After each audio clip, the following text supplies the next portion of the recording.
Thank you so much. Good to be here. I am actually going to share a PowerPoint. So let me do that. I think you can see it. Yep, there we go. Great. So thank you for having me. Welcome to this space. Thanks to the organizers. I do want to start with a land acknowledgement and acknowledge the original stewards of the land. I'm actually in New York City with the Lenape Nations. I also want to acknowledge and bring into this space with us our ancestors and recognize the struggles of all those combating and resisting anti-Blackness, racism, patriarchy, and who are doing that through mutual aid, solidarity, and cooperation. And I want to acknowledge our elders. Thank you. So mutual aid and economic cooperation, solidarity are universal. They're used by all populations in every continent, in every era of our history. So it's not new, even though some of us are just discovering it as something new, but it's really the way that human beings, it's the first economic systems that human beings have been involved in. They include notions of sort of the common good, the sense of the commons, right? Sharing, economic solidarity. We know indigenous cooperative efforts from early African civilizations to First Nations here in the Americas. And we know that sort of grassroots economic organizing, again, have been some of the earliest ways that we've operated. Unfortunately, we're often alienated from that sense of our humanity and that sense of how we can use cooperation. And so one of the ways that I tried to contribute is to go back in the history for African Americans and look at our history of mutual aid, solidarity, and cooperative accomplishments. And so what I found through, probably 15 years of study and research, because it wasn't obvious, right? I had to really look in nooks and crannies to find out this information. But I found that we, pretty much like every population, as I said, pooled our resources, anchored them, recycled our resources by using mutual aid, solidarity, and cooperative economics. We saved or created decent jobs in our communities. We were able to combat racial discrimination, marginality, by cooperating and pooling resources. That increased our economic stability, our self-sufficiency, and gave us some sense of self-determination and group independence. And we were able to also practice economic democracy, right? Because cooperative solidarity are all about economic democracy. And that also helped us to develop leadership and collective agency. So I want to give you some examples of that so we can see how we can keep those traditions going into the 21st century. So I'll start with a quote by Fannie Lou Hamer. Cooperative ownership of land opens the door to many opportunities for group development of economic enterprises, which develop the total community rather than create monopolies that monopolize the resources of a community. So again, these guiding, right? This is kind of a guiding principle of what we're after, right? We want group enterprises. We want the total community to be supported and helped. We want opportunities for group development, and that's what we're here, that's what we're talking about. And the goal, as I said, is economic justice and what I call an economics of abundance, right? We want to eliminate exploitation and inequality. We want to build economies based on human values and the needs of society. We want to enable prosperity for all. And again, solidarity economics, cooperative ownership are ways that we can get to that goal. And I was able to find many examples through Black history for how to do that. Of course, it means a shifting of power, right? We need more self-determination and community control. We know that we live in a racial, gendered capitalism that alienates us from our labor, from land, and from food.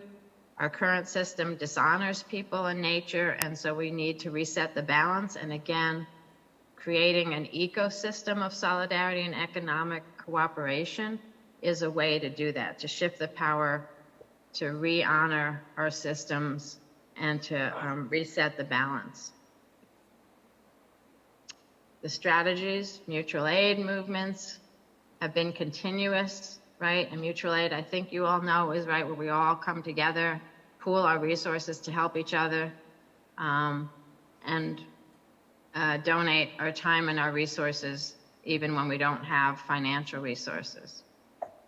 Also, we work from the bottom up, right? The most vulnerable and the most exploited have to be the leaders, have to be the ones articulating what the needs are and what the solutions are going to be.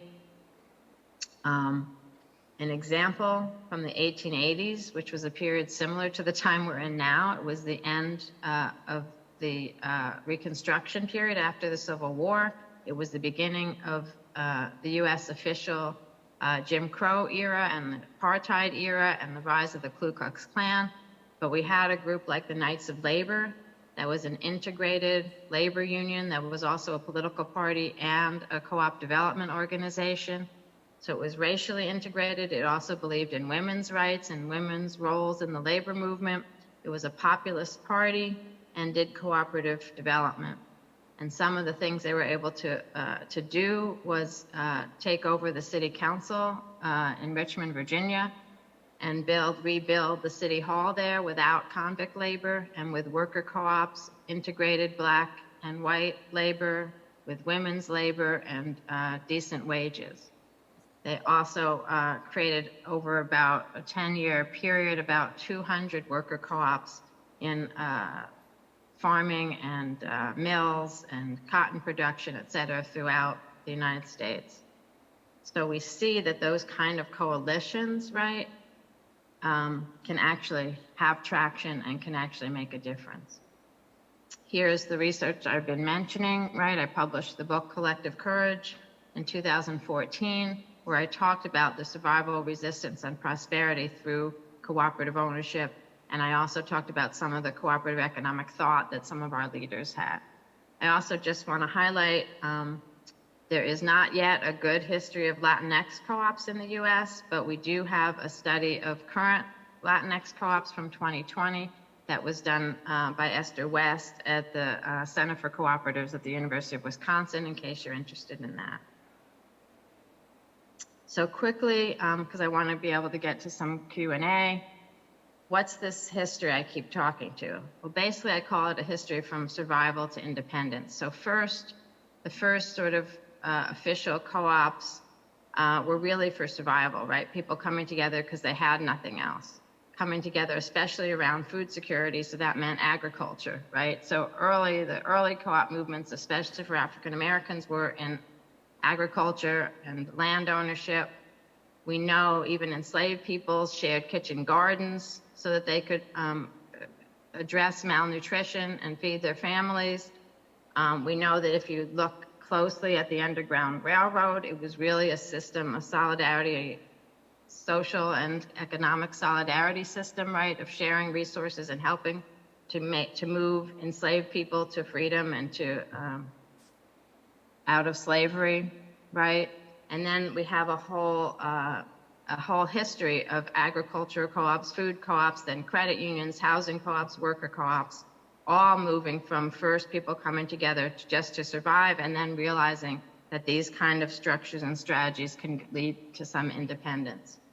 A couple of quick examples, also in the 1880s to the early 1890s was the Colored Farmers National Alliance and Cooperative Union. Similar to the Knights of Labor, it actually was kind of came out of the Knights of Labor as the Knights of Labor had to go underground and things like that. Some of the black farmers and black farm workers worked together to have their own organization. They wanted to make sure they could pool their resources and support each other. An interesting coalition because normally farm owners and farm workers do not have these kind of coalitions, but they realized that the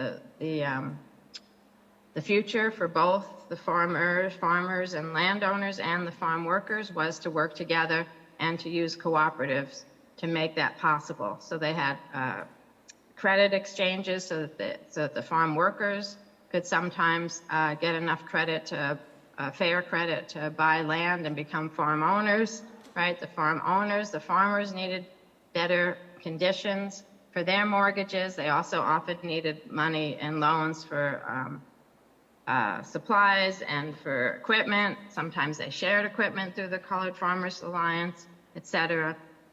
And they also needed to counter the continuing violence and exploitation practiced by the white supremacist landowners and vigilantes. So this was a way for them to come together to protect themselves both physically, spiritually, and economically, and to be able to build a democratic agricultural economy in the South with Black ownership. They were probably the largest Black organization of their time, and so another interesting thing that I found in my history was how important Black organizations were. And they were a political party, a mutual aid society, a labor union, and a co-op developer, and they had developed stores, shared equipment, loan exchanges, etc. The next example is the National Association of Colored Farmers, which was founded in 1922. By 1930, they incorporated in Chicago and had chapters in over 12 states. They also assisted their members to purchase farms, to secure better legal sharecropping contracts, to make a stable living from their farms and farming. And again, these were both farm landowners as well as farmers, because again, they realized that they needed to work together. They shouldn't be fighting among themselves or in separate organizations. They were able to pool their bulk buying and saved members almost 40% on the cost of goods. They had access to more favorable credit because through the co-op, over 10 years, most of their members who started out as tenants and sharecroppers became farm owners. So again, a really successful program that almost nobody remembers or knows much about. In the 1930s and 40s, we had two Black independent education institutions in North Carolina, Eastern North Carolina, who were both teaching cooperative economics and co-op agriculture to their students and to their students' families. When they realized that both schools were doing similar things, they established a regional Black cooperative network, and then that regional network on the Eastern North Carolina established a statewide network. The statewide network then was able to provide co-op education and credit union education, farmers, cooperatives, equipment co-ops, credit unions, buyers clubs, co-op health plans. So they kind of created a whole ecosystem of cooperative collective support to make sure that Black farmers and Black families had access to everything they needed in a fair, affordable way. So another example, the regional, I think I said this already, right? They started out with a regional coalition and then became a statewide coalition. And the statewide coalition actually was able to work with the state agricultural department to do an extensive co-op education program. And they were so successful that within 12 years, they went from having 3 Black credit unions in North Carolina to 98 Black credit unions, 48 other co-op enterprises like consumer stores, machinery co-ops, health associations, and a housing co-op. So again, coming together, pooling resources, creating, right, collective resources that then can be leveraged so that more and more can happen, and also doing it through education, not just through organization.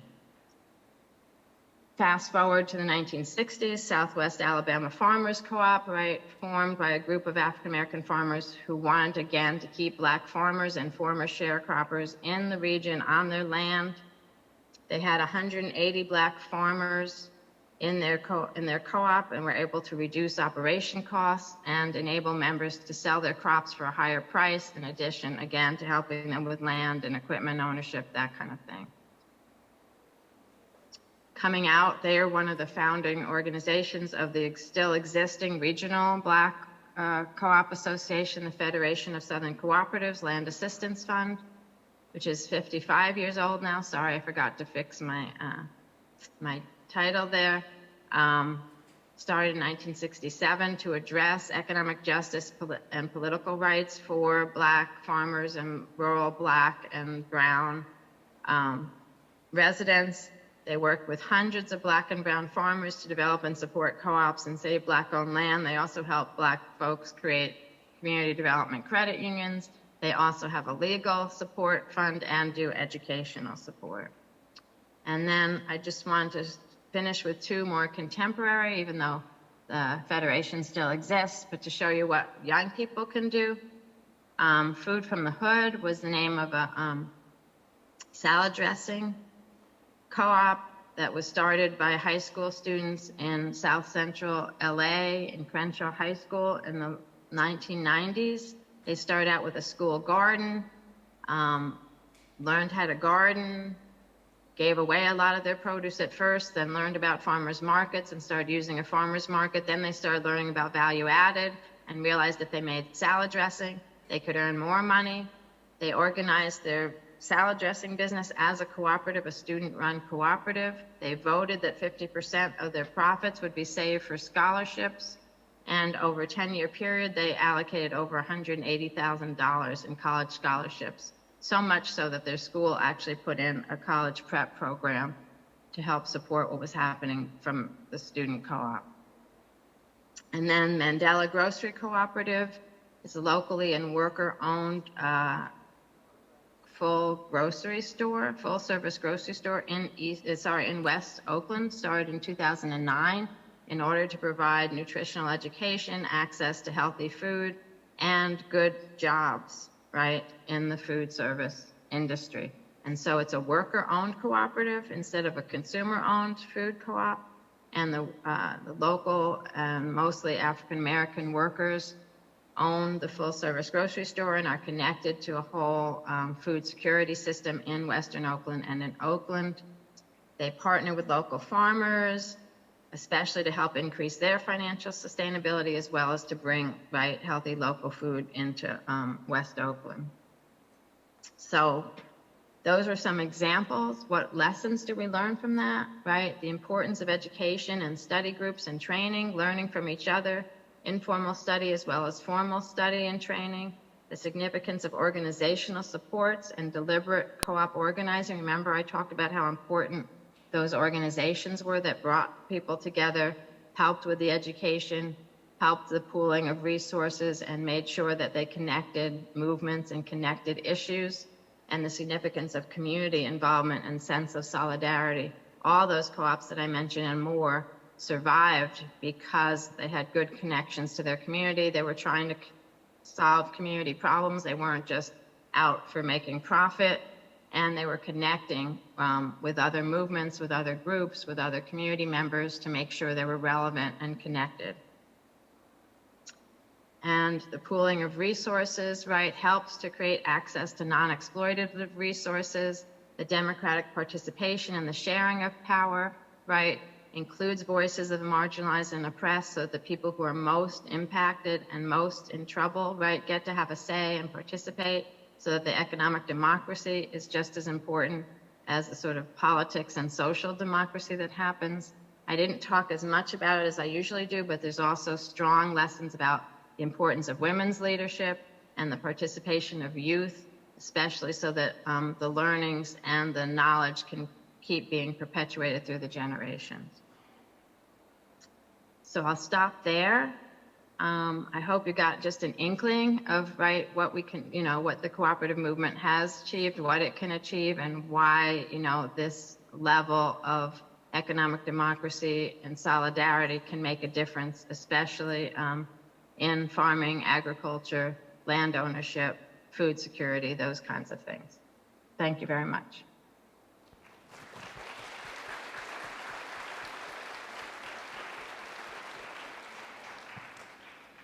Thank you so much, Dr. Gordon-Nembhard. I think we're going to take some questions now. Carnell, do you want to come and help me with the microphones?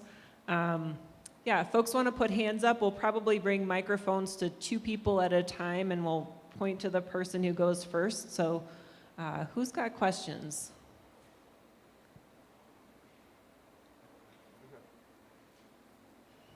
Okay, I'll come to you. We'll start over here with Carnell's mic, and then we'll come over here.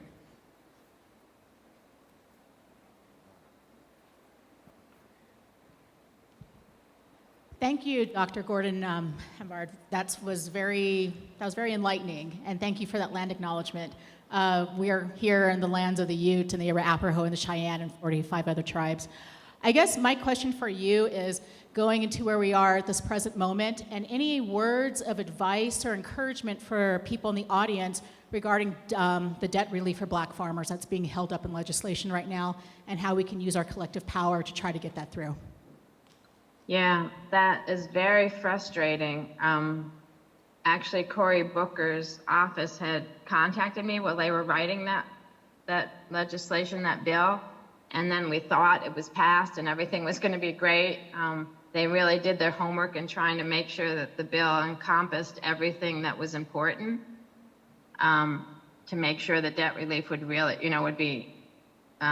wouldn't be superficial. So the fact that it's being held up is a big issue. And right, the first thing is, right, we have to agitate. We have to make sure our voices are heard, that this was the right kind of legislation, the right policy, how much difference it would make, and that it's unacceptable, right, that it doesn't get to happen.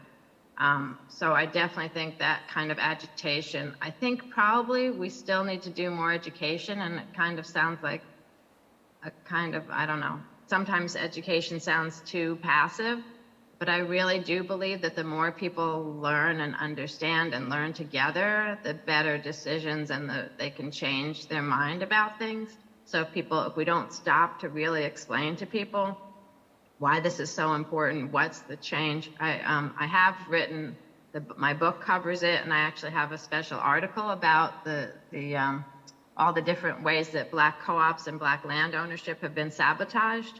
And so people need to understand that, right? They need to understand that there were deliberate things that were done to stop Black folks from owning land, to stop Black folks from being able to get a mortgage or afford a mortgage, right? How much Black land ownership was lost in the 20th century, right? People need to know that. So we do have to figure out how to talk about it in a way that other people will hear it, and how to provide those details so people understand what the real issues are and why these kind of remedies are needed.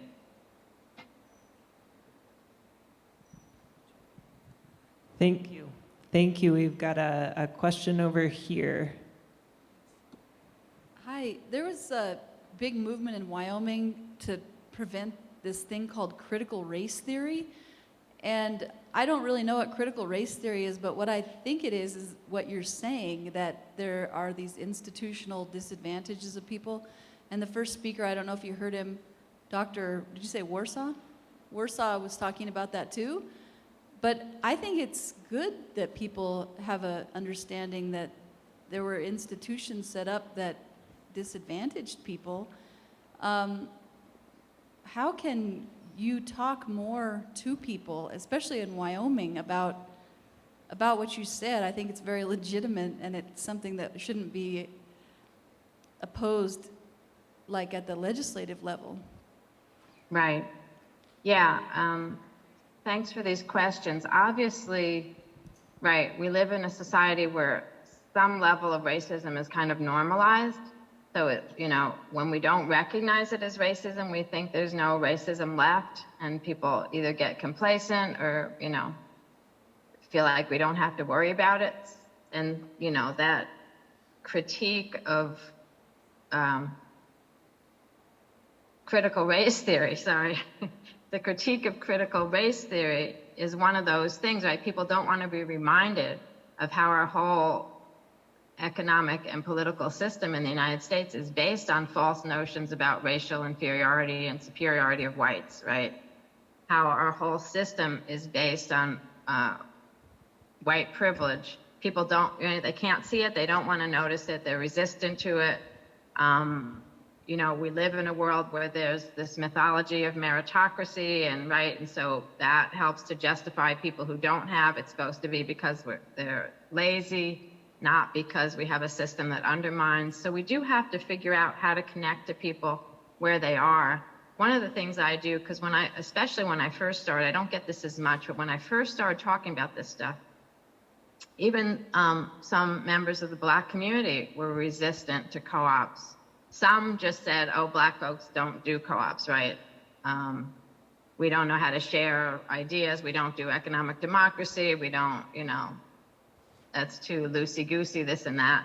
And then some people didn't know the traditions, which is partly why I did the research to prove that. But also some people, I had one black banker tell me he didn't want to share. He had already made his own millions on his own and he didn't want to share. So there's lots of different resistances to this idea, but storytelling and reaching people where they are, talking to people about what's their own experience with inequality and prejudice, or at least with unfairness, right? I think helps a lot. And then being able to tell these kinds of stories, I found, in my research, even though, I sum up stuff and give lessons learned, the thing that really seems to reach people the most is when I tell the stories about a specific co-op and who came together to start it and why they started it and what happened to them. Now, I don't have a lot of details for all my co-ops about that, but when I do, the co-ops that I do have that kind of information for, that seems to resonate. So telling stories, right, connecting stories, connecting experiences,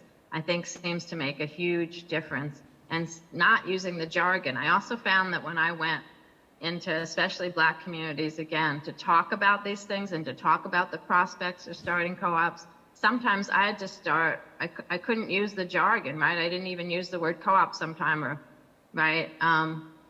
Because first I just talked about the principles and the values, right? And what it means to be engaged in values-based economics and what kind of examples and why we even care about values-based economics. And then I would talk about collective activity and mutual aid. And then I would finally talk about official co-ops or co-ops.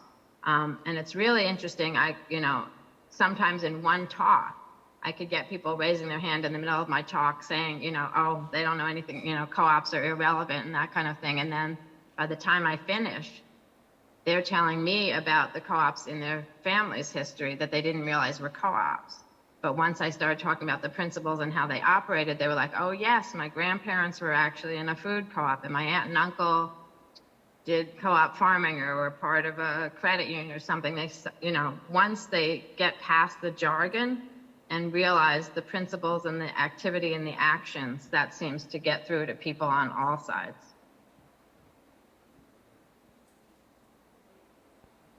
Thanks for that response. We also have a question from our virtual audience, which is, how do these movements reconcile with being inside the capitalist system?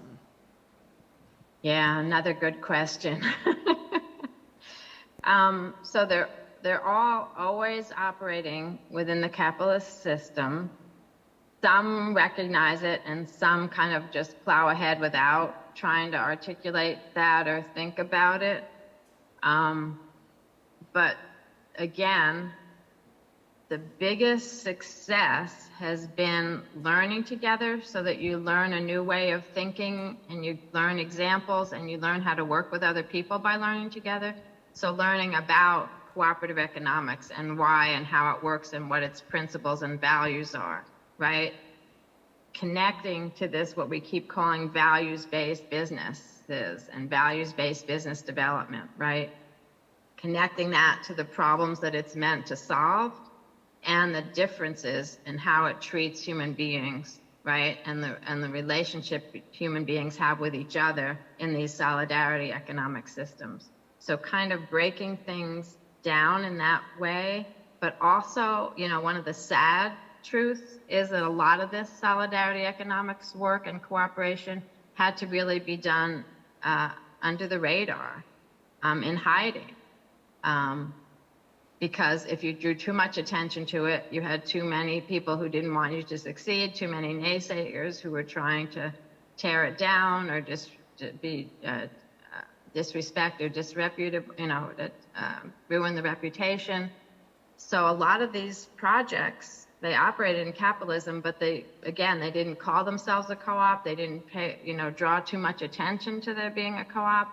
They had clandestine meetings to organize themselves so that too many people didn't know what they were doing, even though, as I said in one of my lessons, that having the community know what they were doing and be supportive helped them to be stronger. But for the start out, they would often do it very quietly in secret, and then once they were operating, again, still not use the terms that would highlight them for the people who didn't want them to do it, but talk to their clients, their community, their churches, whatever, about what they were doing, again, quietly in other spaces. So they weren't very public about it. Even during the whole civil rights movement, when, you know, the political rights part of the movement was more talked about, most of the people who were doing cooperative economics were not bragging about it. They weren't talking about it. It wasn't the big public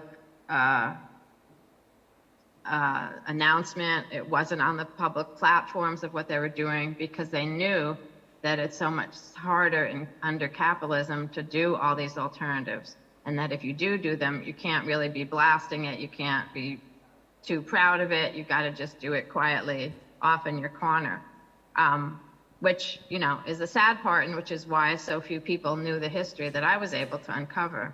I'm hoping that now in the 21st century, we're almost finished with the first quarter of the 21st century, I hope we're in a society that's much more willing to talk about it, even if people want to talk about it as the two systems coexisting. I feel like we're ready to really talk about it and to show how important these solidarity economics, cooperative economic systems are to all the things we care about and the values that we hold as human beings. All right, I think we have time for one more question, and then we're going to have a slight scheduling change, but I'll take the question first before I talk about the scheduling change.